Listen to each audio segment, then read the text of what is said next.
Yeah. Yes. Well, welcome back, everyone, to part 2 of Mindful Leadership Beyond Borders. We have our esteemed guest, Olga Naert, and she lives in Belgium, but she was born in Ukraine, and we are discussing the impact of war on the human psyche, the human body, and so on. So I'm of Ukrainian descent. My grandparents, both sides, were born in Ukraine, and the spirit of the Ukrainian people, Olga, has always amazed me, because for centuries that country has been raided and warring, probably because Ukraine is such a very rich country. And so I am wondering, I was raised in the Ukrainian Greek Orthodox church here in Canada, and everybody in that church was Ukrainian, right? Just all the old baba, the babas, and they're all dressed up in their Ukrainian clothes and so on. And so I'm just wondering, how do you think your family members have relied on their spirituality to stay calm and centered during these turbulent times? Tell us about that. Spirituality. When you talk about spirituality, somehow I also want to connect it directly to the religion, but I want to detach from that, actually, because spirituality is not only religion. It's one part of it, maybe, or how do you can express it, but it's not only that. I want to say that how they cope, how Ukrainians cope, and my family specifically, is through the laughter, through the humor. And that is one strong aspect, actually, what helps. They can laugh about themselves, they can laugh about their situation, they can laugh about that eggs became 3 times more expensive than before, and maybe the pension of my mom can cover, I don't know, 10 breads or something. This is crazy. I don't know how to put it in other words, but they have the capacity to laugh about it, to make them their mindset cope with it, and they are genuine. They're genuine in this. And so I wonder, me seeing from outside the war, and I read news, and it's really scary. When I call them, they also always laugh. How is that possible? So that is one. Another thing is that I think, as you said, they have a very strong spirit, and it's over the years that been developed. That spirit that they're very humble people in general. I'm not saying this just because I'm Ukrainian. Very humble, very strong. They've been holding a lot through years, and from time to time rebelling when it's like Orange Revolution, or the story not so long time ago. But the spirit that we can hold a lot, but you cannot ride over us. And now, because it's so unjust what's happening, they just go together and they unite together against one goal, really. Another thing is that they don't lose is the hope. The hope that this will finish, the hope that justice will still win. The hope that they will win, because there is no other option for them, actually. And the last thing that I wanted to say is that they became more proud of themselves in a good way. Really? Wow. Tell us about that. Well, first of all, because they see how strong they are. The world responded, and no one really expected Ukrainians to withstand such a strong army, such a strong force, and they did. Of course, they did it with the help, but otherwise it's not possible. But it's a lot of also people who are standing in front lines there. Weapons are good, but it's people who are standing against.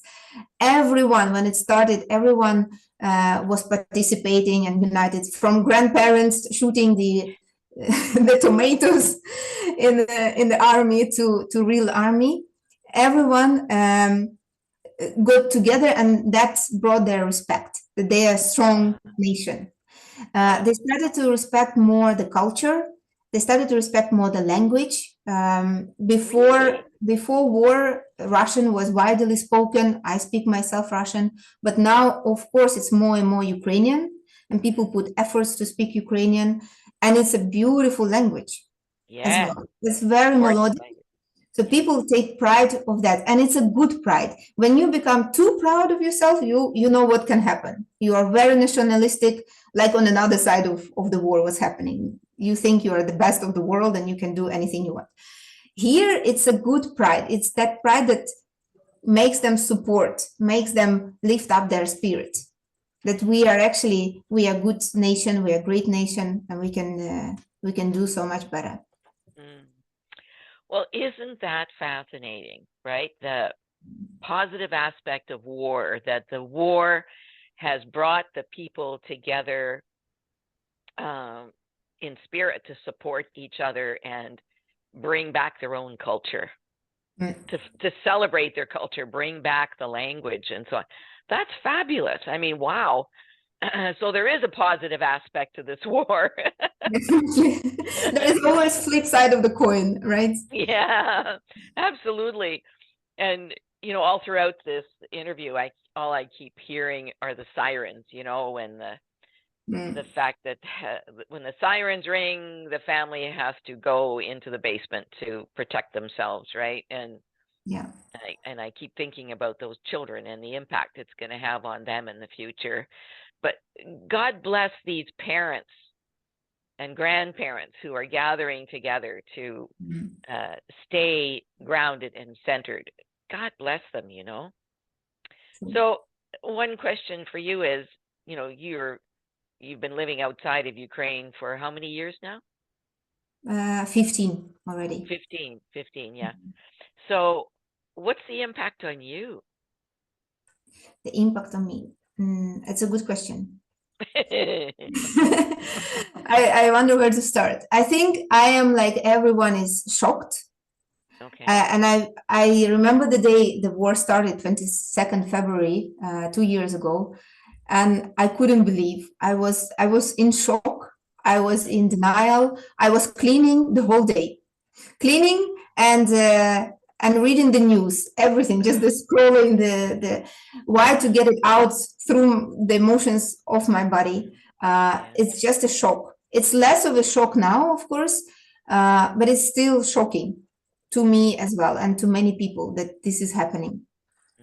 I, of course, worry for my family, worry for Ukrainians, worry for my friends, worry what will it be after the war when all this needs to be restarted again, and how long will it last? Of course, I try to help as much as I can financially as well, but that's the only way I can actually help. I cannot provide security, and so how the impact. Another impact is that, of course, the friendship was to some extent affected. Because we are a very mixed nation. We were mixed with Russian nation a lot. I have a lot of friends. Luckily, I still have some friends who understand, but there's many people who do not believe that this is happening, do not understand the whole devastation of it. And so, of course, you need to, you realize who your true friends are and who are not. So that was another effect. And the last, but I think most shocking, was how propaganda can work effectively and quick. And you cannot believe before you could just laugh how media or how TV can affect your brain. Yeah, it has an effect, but it's very scary actually when you realize what it can do. What you can make out of human not human, and very quickly. Even when Crimea was annexed very quickly, a lot of people in Crimea were supporting Ukrainian. They were part of Ukraine. Over a year, completely opposite. Nowadays, they shifted. They shift. Now it's all pro-Russian. It's all correct and everything. Yeah, it flipped over relatively short period of time. And I'm not even saying what are other people in Russia, what's their news, because I can read Russian, I understand, and I'm just like, how can you write this?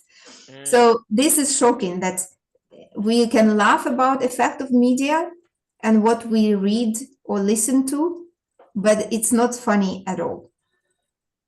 So that's something that we need to consider when we put our children in front of TV and who we listen to. Be very careful to that. Yes, exactly. And for many years now, I've been thinking, you know, I watch TV and read, you know, on the news and so on about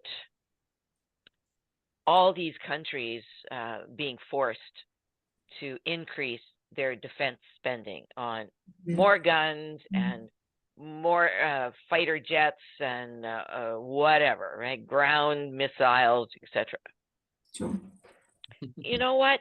I think we should have a ministry of peace instead of a ministry of war. Wouldn't that be awesome? You know, so that we focus on peace instead of focus on attacking. Like, human beings don't like to be attacked. Let's face it. We want to live in peace. So, you know, just your story today gives me some hope that maybe one day there could be a ministry of peace. What do you think, Olga? It's a great concept, I think. And it definitely, I do believe, what you focus on, you get. Yes. Yes. Right? If you focus on peace, you get peace. If you focus on defense, you get a reason to defend yourself. Yeah.